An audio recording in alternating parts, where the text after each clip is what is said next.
hei kapa hi tukin hianin hei tat kung an kom thlang ami kha thlak anga ya tia lon a thlak le ani hi kum som kwa pali ani to a tian pathian khongai na zara thei tat kunga ala lon ani hi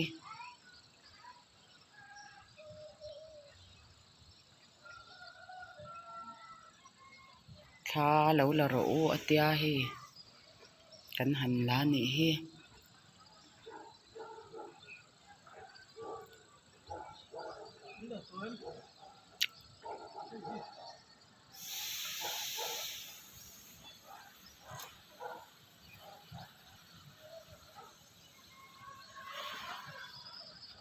oh kala char char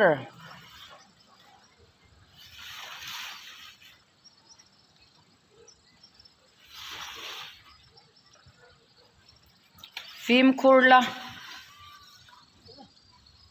oh